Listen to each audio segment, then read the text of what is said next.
All right, today I'll be introducing Jack Taveau. Jack is a four-year dorm student, member of the swimming and diving team, and a prefect in Provo. Jack has to be a kind and funny guy, and especially in the back of Miss Mill's English class. Please help me welcome Jack Taveau.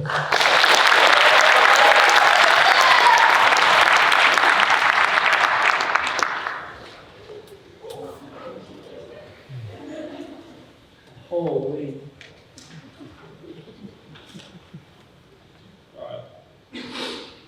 To get this thing started, I'm going to share a little story with you. A young boy came to his grandfather, filled with anger at another boy who had done him an injustice. The old grandfather said to his grandson, "Let me tell you a story. I too at times have felt great sorrow for those that have taken so much with no sorrow for what they do. But hate wears you down, and hate does not hurt your enemy. Hate is like taking a poison and only wishing your enemy would die. So listen close," he told the boy. "There are two wolves inside of me. One wolf is full of light. He is love, peace, joy, serenity, kindness, empathy, compassion, truth, and benevolence. He lives in harmony with all around him and does not take offense when no offense was intended. He will only fight when it is right to do so and in the right way. The other wolf is consumed by evil and darkness. He is anger, envy, sorrow, regret, greed, arrogance, and guilt. The minute something does not go his way, he gives in, letting the darkness control him. He cannot think because his anger and hate are so great. It is helpless anger, because his anger will change nothing. Sometimes it is hard to live with these two wolves inside of me, because both wolves try to dominate my spirit." The boy sat and thought for a minute, then looked up intently at his grandfather and asked, "Which wolf will win, grandfather?" The grandfather then looked at the boy and smiled and said, "Whichever one you feed."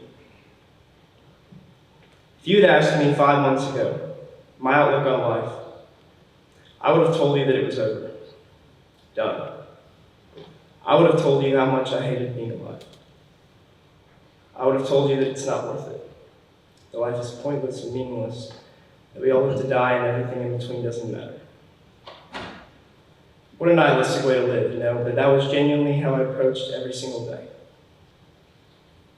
2023 was the worst year of my life, and it was all my fault. I hurt every person I loved, and I had no idea how to fix it.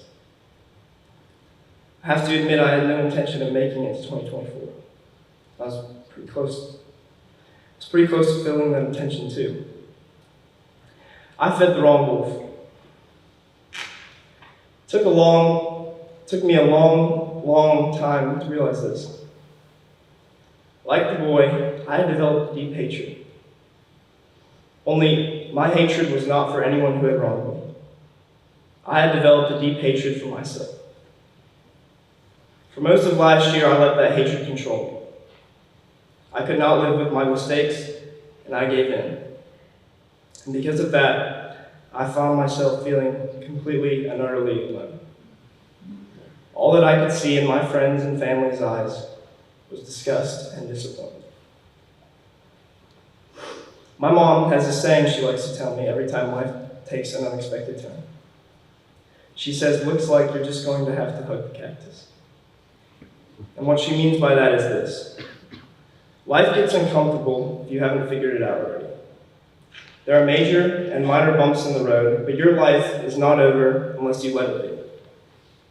I believe that it is in this state of uncomfortableness that you truly discover who you are. Will you let your regrets and faults define you, or will you strive to be someone better? Which wolf will you feed? I made the decision to keep going. And in spite of the fact that I hated myself, in spite of the fact that I did not want to wake up, in spite of the fact that I was unhappy, you find that you don't have to be happy at all to be happy that you're alive. I'm not who I was 6 months ago, and even less who I was a year ago.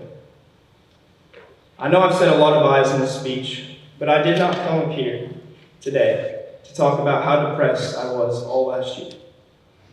I came up here today to show you that it gets better. It will take a lot of work, but you will make it. I hope to God that no one in this room ever has to feel the way I felt, but if you do, don't give up. Because life is always worth living. I want to take a moment to thank everybody who supported me and loved me through this period of hell in my life. First, to my forever role models, Mom and Dad. Mom, because of you, I'll never stop hugging the cactus. And Dad, I only hope that I can become half the man that you are. To the people that I wish were here today, my best friends back home, thank you for your grace and forgiveness that I truly do not deserve to have. To Provo, I know this year has been rough in the dorm, but I just want y'all to know that I would not be standing here giving this speech if it wasn't for y'all. And finally, to my brothers, Sam and William, I know I have not been the best big brother, but I hope that this past year has changed that because I really don't know where I would be without you two. I won't ever take y'all for granted again. And if you remember nothing else from this speech, I want y'all to remember this. Life is always worth living. Feed the right wolf. Thank you, Baylor. Go Big Bears.